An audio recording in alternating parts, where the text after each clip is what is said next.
Bienvenue à la Minute Technique. Cette semaine, je vais vous montrer une technique risquée mais nécessaire quand on est face à un adversaire qui a une garde fermée qui est très dure, très puissante, où je viens lui laisser l'illusion de la Kimura pour pouvoir passer sa garde.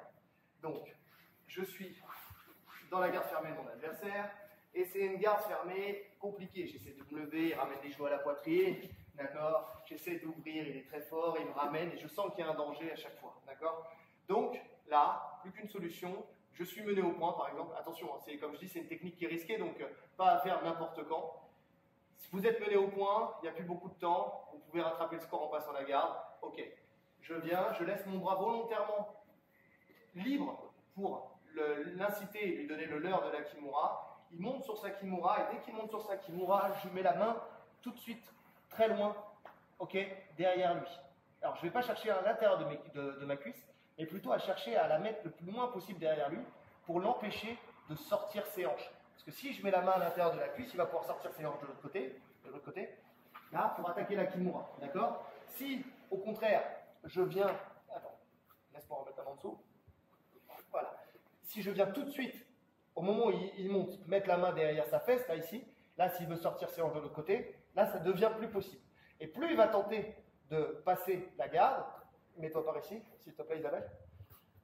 Plus il va tenter de passer la garde, et plus il va donc ouvrir ses jambes, d'accord? Parce que s'il reste les jambes fermées derrière, si il reste les jambes croisées, ici, il n'aura pas la latitude pour. S'il veut sortir ses hanches, il va falloir qu'il sorte pour pouvoir, par exemple, prendre appui sur ma hanche, et après essayer de sortir, d'accord? Donc je vais profiter de ça pour, vas-y, dès que tu commences à essayer de tendre ma jambe.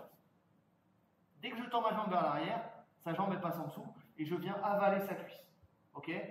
Une fois que j'ai avalé sa cuisse, je vais continuer à progresser avec mon épaule sous son aisselle ici. C'est ça le secret, c'est de pousser ici et de passer la deuxième jambe.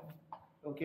Là, je le fixe fort au sol avec mon épaule. Et là, la seule chose à faire, ça va être de venir et de passer ma main à plat entre nos deux corps pour faire lâcher la Kimura. D'accord?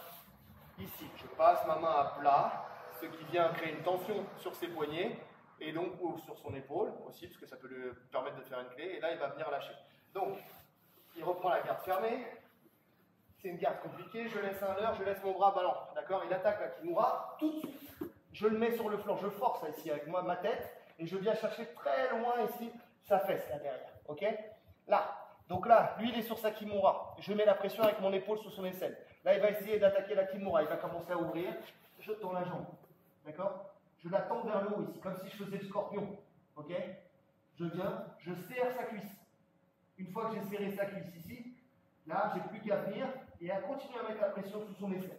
Là. D'accord? Il va libérer ma jambe. Je vais passer ici. Garder mon avant-bras à sa hanche ici aussi pour l'empêcher de sortir ses hanches et de faire une langouste. Et là, j'ai plus qu'à venir passer là et je reprends ma position. Ok à vous?